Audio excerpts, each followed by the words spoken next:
Hey everybody, it's Miss Amy, and it's time for another First Chapter Friday. Today I was going to read from one of my favorite books, Rules by Cynthia Lord.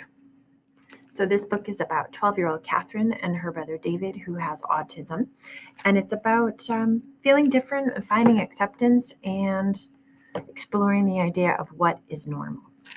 All right, here we go.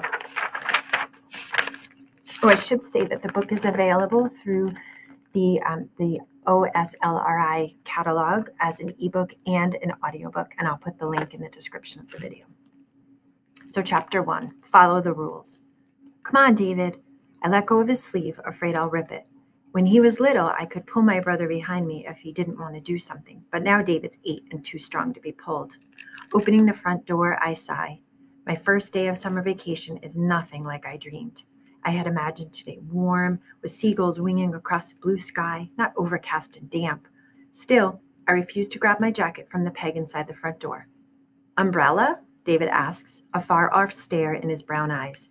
It's not raining, come on. Mom said go to the car. David doesn't move. I get his favorite red umbrella. Okay, let's go. I step onto the front porch and slide the umbrella into my backpack with my sketchbook and colored pencils. Let's go to the video store, David says, not moving 1 inch. You're going to the clinic, but if you do a good job, Dad will take you to the video store when he comes home. The video store is David's favorite place, better than the circus, the fair, or even the beach. David always invites me to come too, but I say no thanks. David has to watch all the previews on the store TVs and walk down each row of videos, flipping boxes over to read the parental advisory and the rating, even on videos Dad would never let him rent. David will say, loud enough for the whole store to hear, rated PG-13 for language and some violence, crude humor. He'll keep reaching for boxes and flipping them over, not even seeing the looks people give us. But the hardest part is when David kneels in the aisle to see the back of a video box a complete stranger is holding in his hand. Dad says, no one cares, Catherine. Don't be so sensitive. But he's wrong. People do care. Beside me, David checks his watch. I'll pick you up at 5 o'clock. Well, maybe 5 o'clock, I say. Sometimes Dad's late. David shrieks, 5 o'clock. Shh. I scan the yards around us to see if anyone heard, and my stomach flips. A moving van is parked in front of the house next door, back open wide, half full of chairs and boxes. From inside the truck, 2 men appear carrying a couch between them. My hands tremble trying to zip my backpack. Come on, David. Mom said go to the car. David stands with his sneaker toes on the top step, like it's a diving board and he's choosing whether to jump. 5 o'clock, he says. The right answer would be maybe. But David only wants surefire answers, yes and no, and Wednesday at 2 o'clock.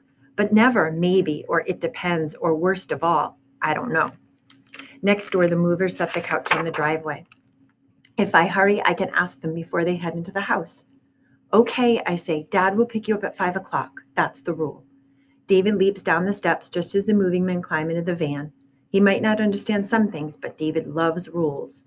I know I'm setting up a problem for later because Dad's always late, but I have rules too, and one of mine is, sometimes you've got to work with what you've got. I take David's elbow to hurry him. Let's go past the fence and talk to those men. A little spring mud remains under the pine trees near the fence.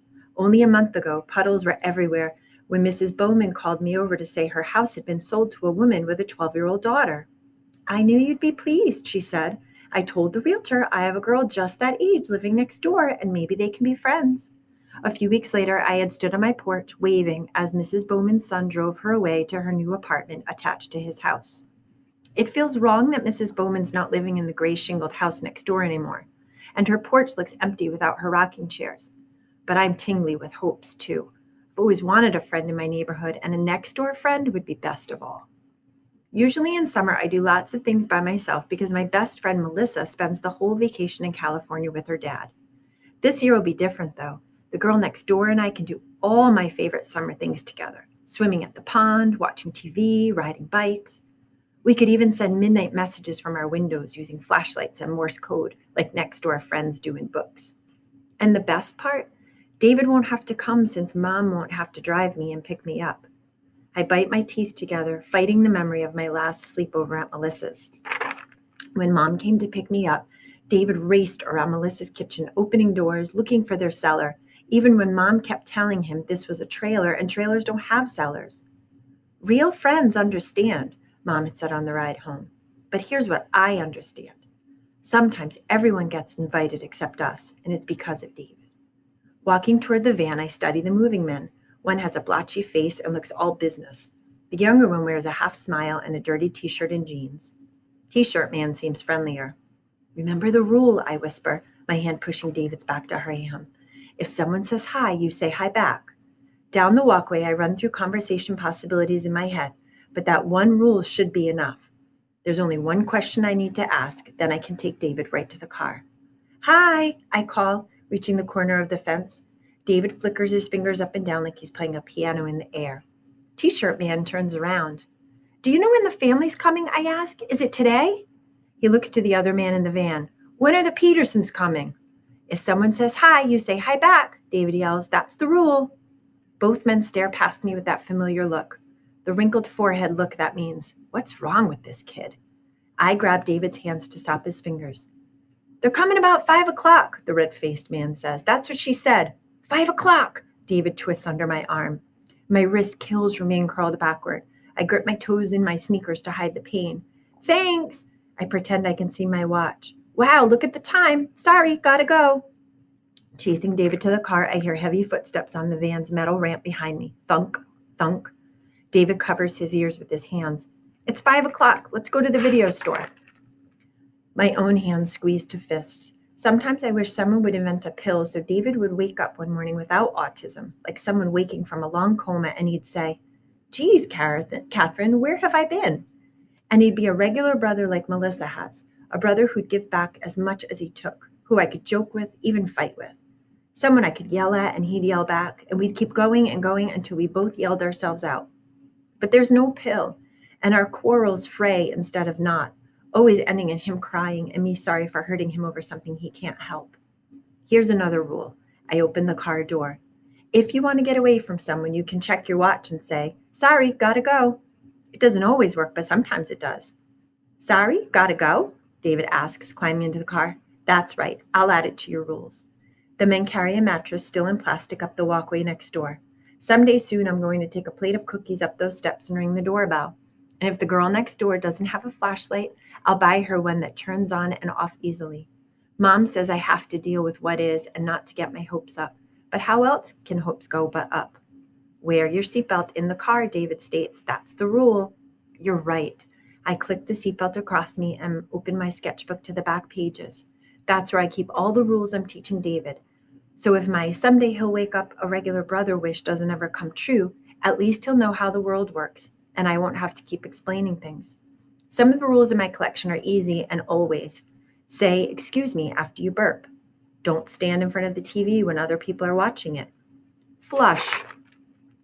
But more are complicated sometimes rules. You can yell on a playground, but not during dinner. A boy can take off his shirt to swim, but not his shorts. It's fine to hug mom, but not the clerk at the video store. And a few are more hints than rules, but matter just as much. Sometimes people don't answer because they didn't hear you. Other times, it's because they don't want to hear you. Most kids don't even consider these rules.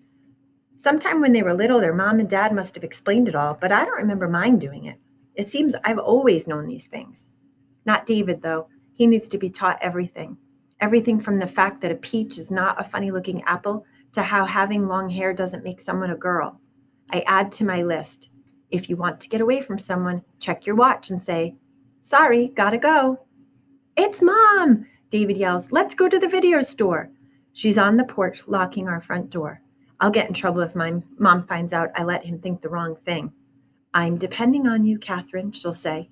How will he learn to be independent if everyone lets him behave and speak the wrong way? You're going to occupational therapy, I tell David, at the clinic. He frowns. Let's go to the video store. David may not have the sorry gotta go rule down, but he's got this one perfect. If you say something over and over and over, maybe they'll give in to shut you up. You're going to OT, I say. Maybe is all it takes. David twists toward me as far as his seatbelt allows, his eyes flashing. I cover David's mouth with my hand so the movers don't hear him scream. And that's the first chapter of Rules by Cynthia Lord. So check it out. It's a good one.